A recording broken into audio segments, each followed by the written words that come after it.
সামান্য সাধারণ কিছু কিছু জিনিসকেও যত্ন নিয়ে শিল্পের মাধ্যমে সাজিয়ে তুললে কি অসামান্য অসাধারণই না লাগে। নমস্কার সবাইকে, আশা করি সবাই ভালো আছেন।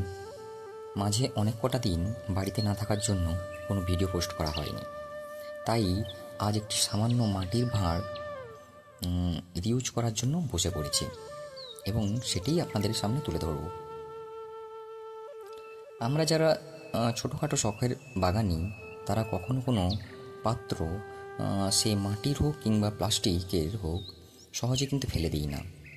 তা গুছিয়ে রাখি, কারণ জানি কোনো না কোনো সময় তা কোনো না কোনো কাজে লেগে যাবে। সে বাগান তৈরি করতে হোক কিংবা গাছ লাগাতে হোক। দই শেষ হয়ে গেছে, কিন্তু ভাঁড়টাকে ধুয়ে গুছিয়ে রেখে দিয়েছিলাম।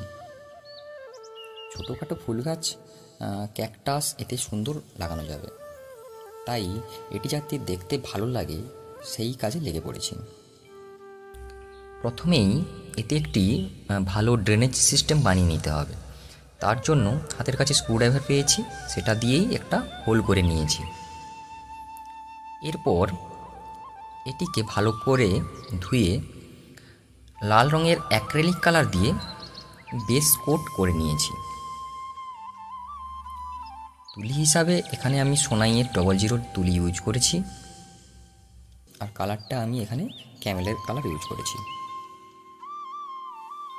এখানে বলে রাখি, অ্যাক্রিলিক কালার করেছি যেহেতু এটিকে আমি সেমি সেট অথবা ইনডোর প্ল্যান্টের পট হিসাবে ইউজ করব। আউটডোরের জন্য কিন্তু এই রং ইউজ করলে বেশি দিন টিকবে না। তার জন্য অয়েল বেসড যে কোনো কালার ইউজ করতে হবে।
আমার ডিজাইনটি কমপ্লিট হয়ে গেছে।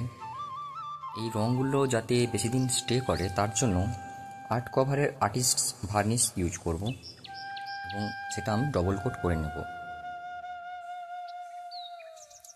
দেখুন, ভার্নিশ করার পর কি সুন্দর গ্লসি একটা ফিনিশ দিয়েছে এবং দেখতেও কি সুন্দর লাগছে। কাজটা ভালো লাগলে অবশ্যই কমেন্ট করে জানাবেন কেমন হয়েছে। আর এতে যে গাছ লাগাবো তার ভিডিও অবশ্যই পরে দেব। আজকের মতো চলি, সবাই ভালো থাকবেন, টাটা।